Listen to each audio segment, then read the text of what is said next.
Hey, what's going on, everyone? Today we'll be going over Chapter 7 of Victimology, which focuses on sexual victimization. Now, this is any type of victimization involving unwanted sexual behavior perpetrated against an individual. This can range from any sort of penetration to even filming somebody changing. Now, anyone can be a victim of rape or any other sexual victimization, and anyone can become a perpetrator of rape or any other sexual offense as well. Now, rape is defined as a non-consensual vaginal, anal, and or oral penetration, and there's 4 elements that can constitute rape.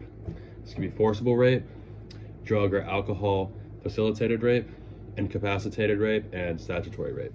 Now, forcible rape is when an offender threatens or does use force to achieve penetration. This can be a man, for say, pinning down his girlfriend and then penetrating.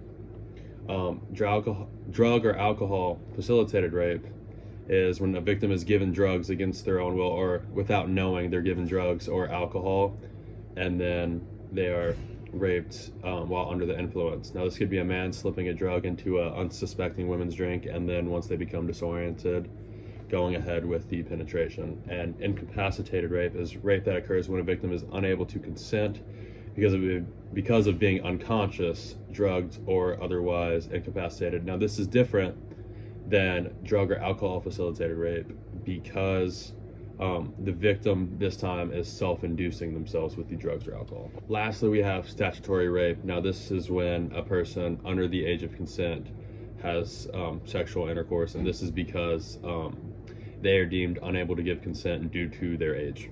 We will now talk about just a few of the other sexual victimizations other than rape. I won't get into all of them. It was a decently in-depth chapter, so for video's sake and time's sake, I won't get into all of them. So we're going to start with sexual coercion. This is when an offender manipulates a victim into engaging in unwanted sex. Now, this could be one partner telling their other partner that if they don't engage in sex or sexual activities that they will break up with them. This is kind of the manipulating factor. And then we also have unwanted sexual contact. Now, this is when a person is touched in an area that's considered private to that individual, and it does not include an attempted penetration. Now, this can occur above or beneath any type of clothing. The last one here I'll talk about is visual abuse. Now, this is when a victim is forced to view sexual acts, pictures and or videos kind of against their own will again. And an example of this can be a person sending a sexually explicit photo over text or an app like Snapchat, Instagram messaging, stuff like that. They're not asking for the pictures, they're not wanting to see it, and so this could be a type of victimization. There was also a lot of data in this chapter, and the two I'm going to point out start with the UCR. And we know that the UCR isn't the most reliable just because it doesn't measure the dark figure of crime. So this can be a man or a woman that doesn't report their own rape and just lets it go, kind of brushes it under the rug. But as of 2013, the UCR does include rape of men as well as women. And it's important to note that they included of men because previously they were not on there. And with the National Crime Victimization Survey, we see that 50% of incidents of all the rapes and sexual assaults reported were incidents that had attempted or completed the rape. The last thing to be highlighted in this chapter is going to be the risk factors and characteristics. Now, for females, it's typically you're victimized in your late teens or early 20s if you are sexually victimized. If you're a male, it typically occurs under the age of 12.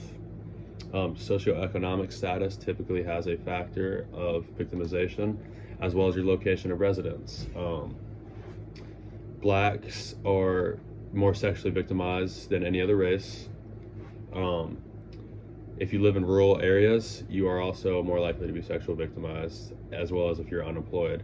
And we also see that sexual perpetrators are most commonly white males between the 18 and 24 years old, and the 18 to 24 years old is the typical area for crime in general for people. And we also see in this chapter that offenders are relatively unlikely to carry any sort of weapon or use any sort of weapon during their sexual assault or rape. And that wraps up the main points of this chapter.